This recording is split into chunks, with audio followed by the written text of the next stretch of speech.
10 वर्षों में विकास की गंगा ने काशी को सिंचा है। कोई क्षेत्र ऐसा नहीं है जिस क्षेत्र में विकास न हुआ।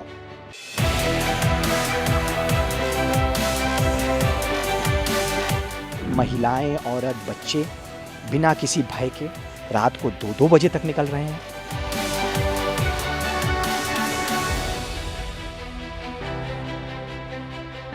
हाईवे बना हुआ है, फ्लाईओवर्स बने हुए हैं, उनको देख करके आपके आंखें चुधिया जाएंगे। तो मतलब बनारस ऐसा था। सड़क से लेकर विश्वनाथ कॉरिडोर तक हर जगह विकास ही विकास है।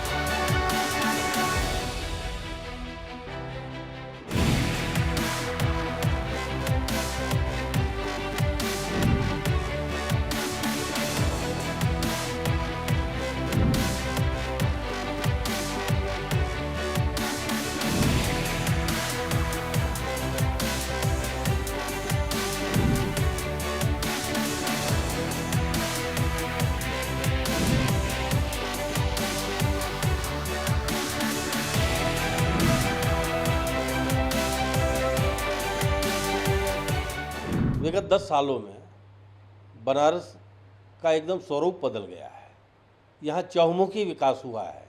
विकास की अगर दिशा को देखा जाए तो कोई क्षेत्र ऐसा नहीं है जिस क्षेत्र में विकास न हुआ हो।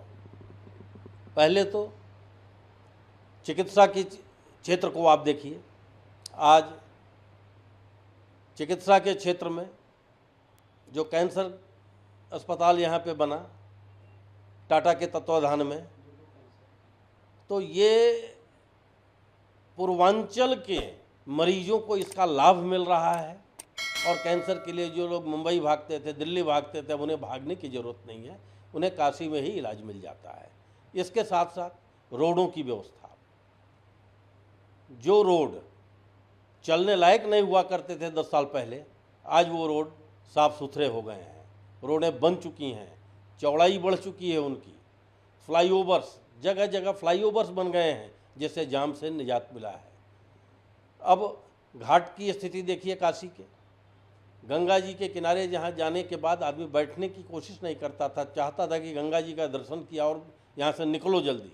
लेकिन आज इतने सुंदर घाट बन चुके हैं कि आदमी वहाँ बैठता है, समय काटता है और पूरा रोशनी से भरपूर है। रात में भी आप वहाँ पे जा सकते हैं। और यहाँ बनारस आने वाले पूरी दुनिया भर के लोगों को ये दिख रहा है कि इन 10 सालों में कितना परिवर्तन हुआ है।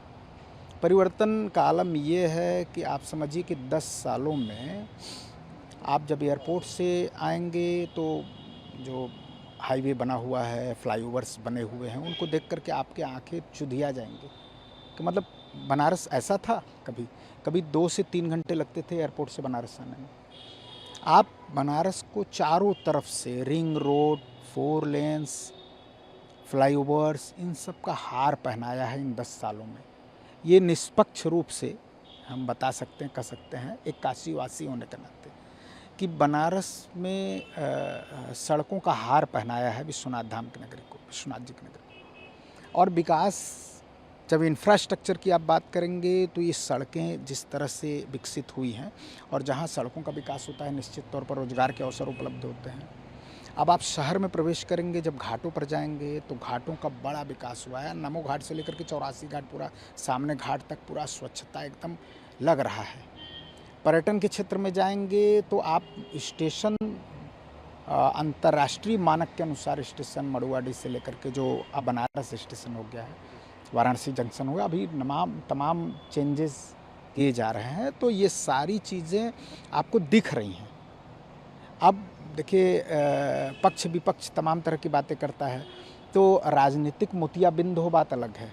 लेकिन जो चीज़ें सामने दिखेंगी, जहाँ लाखों की संख्या में विश्वनाथ धाम आते थे दर्शन करने के लिए, वहाँ आप 7 से 9 करोड़ जो सरकारी आंकड़े हैं, तो इस 7 से 9 करोड़ लोग अगर बनारस में पर्यटन के उद्देश्य से आ रहे हैं, धार्मिक यात्रा पर आ रहे हैं, तो इसका आर्थिक रूप से असर किस पर पड़ेगा? बनारस पर पड़ेगा। बनारस की आर्थिक समृद्धि बढ़ेगी। तो किसकी देन है? मोदी जी की देन है। आखिर मोदी जी ने इतना किया है इन 10 सालों में, तब न हुआ है। विश्वनाथ धाम जिस तरह से उन्होंने लोकार्पित किया है, यह अपने आप में अद्भुत है। आज के समय में अगर आपको एक रास्ते पर जाम मिलता है तो आप दूसरे रास्ते को पकड़कर बड़े आसानी से अपने गंतव्य तक पहुंच सकते हैं। हाँ, बनारस की बात मैं कर रहा हूँ, अपने गंतव्य तक पहुंच सकते हैं। क्या आज से 10 साल पहले ये था? क्या आज से 15 साल पहले ये व्यवस्था थी? नहीं।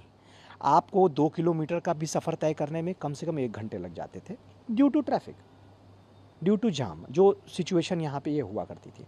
तो मेरे कहने का तात्पर्य ये है कि हम लोगों ने जो ऑल राउंड डेवलपमेंट देखा, इसको ऑल राउंड शब्द मैं इसलिए कह रहा हूँ क्योंकि इंफ्रास्ट्रक्चर देख लीजिए, कोरोना जैसी महामारी के समय भी बड़ी मजबूती से जो हमारे माननीय मुख्यमंत्री महोदय हैं या माननीय प्रधानमंत्री महोदय हैं, अपनी कॉन्स्टिट्यूएंसी में माननीय प्रधानमंत्री महोदय ने और पूरे प्रदेश में माननीय मुख्यमंत्री महोदय ने जिस एफर्मेशन के साथ और जिस एजर्शन और कह सकते हैं आपकी पॉजिटिवनेस के साथ कोरोना को टैकल किया, वो मार्वलस था सर। वो कहने के लिए लोग कुछ भी कहें, कहने के लिए लोग कुछ भी कहें, लेकिन इतनी बड़ी महामारी जिसमें कि बड़े बड़े देशों में हाहाकार मच गया, क्योंकि हमारे सामने यूरोप और अमेरिका एक बहुत बड़ी अर्थव्यवस्था है।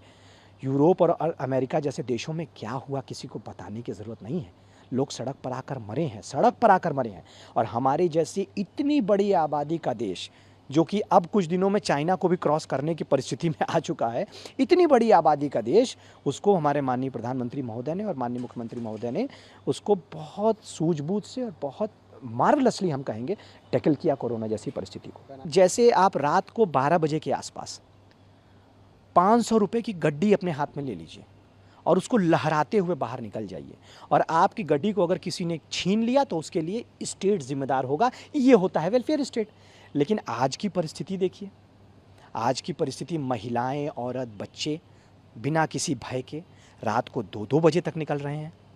मैं BHU के पास रहता, काशी हिंदू विश्वविद्यालय के पास रहता हूँ। एक समय हुआ करता था कि जिस रास्ते पे नरिया और सुंदरपुर के मार्ग पर मैं रहता हूँ, जो आगे DLW के पास, वर्तमान BLW के पास जाता है, उस रास्ते पर लोग निकलना नहीं चाहते थे क्योंकि लोगों को भय होता था कि उनके साथ छिनैती हो जाएगी, उनके साथ छेड़खानी महिलाओं के साथ हो जाएगी, ये सब भय हुआ करता था। आज की तारीख में वो जगह एकदम परफेक्टली प्रोटेक्टेड हो चुकी है।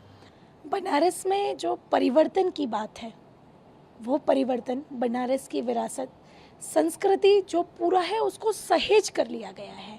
आज बनारस का जो विकास हमें आज अखिल भारतीय पटल पर देखने को मिल रहा है, उसमें बनारस की संस्कार पूरे विश्व को झलक कर सामने आ रहे हैं। बनारस के अंदर विकास की बात करें, रोजगार की बात करें, शिक्षा के स्तर में वृद्धि की बात करें, तो बनारस हर रूप से चहुं ओर, यानी हर प्रकार से सिर्फ और सिर्फ बनारस का विकास हुआ है। बनारस के घाटों की बात करें तो आज CNG बोट्स घाटों पर हेलीपैड तक आज बनकर आ गए। वो बनारस जैसा स्थान है। बनारस के इस गंगा जल में आज न जाने कितने क्रूज चल रहे हैं। शहर में कहते हैं कि बनारस की इस भूमि पर बड़ा ही जाम होता है, ट्रैफिक बहुत लगता है, लेकिन हम देखते हैं कि आज गंगा जी में भी ट्रैफिक लगने की स्थिति आ गई है। उस ट्रैफिक ने हमारे बनारस के नाविक भाइयों को एक रोज़गार देने का काम किया है।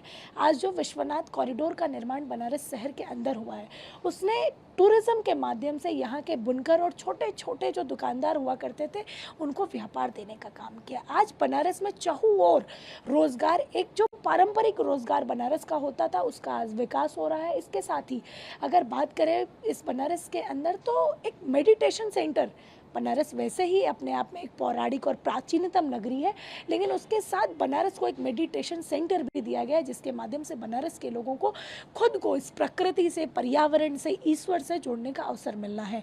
तो ऐसे बनारस का विकास एक ऐसे स्तर पर किया जा रहा है कि पूरा विश्व इसको देख रहा है। इसके साथ ही अगर हम देखें तो बनारस के अंदर आज इंटरनेशनल क्रिकेट स्टेडियम जैसा, मेरे जैसा बनारस में रहने वाला व्यक्ति इसके बारे में कभी सोच ही नहीं सकता था कि बनारस में ऐसा भी कुछ होगा। बनारस में रुद्राक्ष कन्वेंशन सेंटर जैसा एक ऑडिटोरियम, हमने नहीं सोचा था कभी कि हमारे बनारस में रहन सहन में ऐसा परिवर्तन आने वाला है। बनारस को जीता जागता शहर हम हमेशा से कहते थे कि यहाँ के लोग 24 घंटे जगे होते हैं और अपने धर्म कार्य में, सभी कार्यों में तल्लीन होते हैं, अपने कार्य को अंजाम दे रहे होते हैं। लेकिन आज हम देखते हैं कि इस बनारस के अंदर टूरिज़्म के माध्यम से बनारस के लोगों के रहन सहन में जो परिवर्तन आया है वो बनारस के विकास की गाथा हर जगह रचते हुए नजर आ रहा है।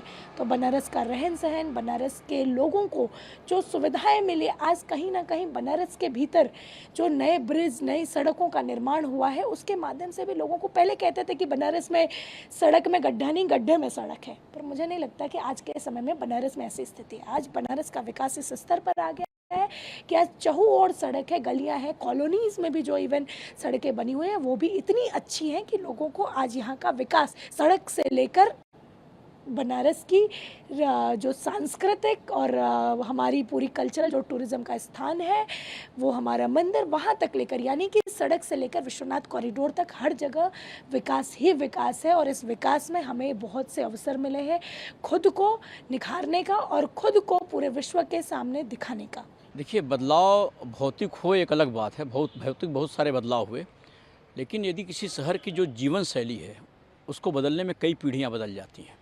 बनारस में कुछ जीवन शैली बदली। मैं यहाँ के रहन सहन, खान पान के बारे में नहीं कहना चाहता। जीवन शैली के दो महत्वपूर्ण तथ्य बदले।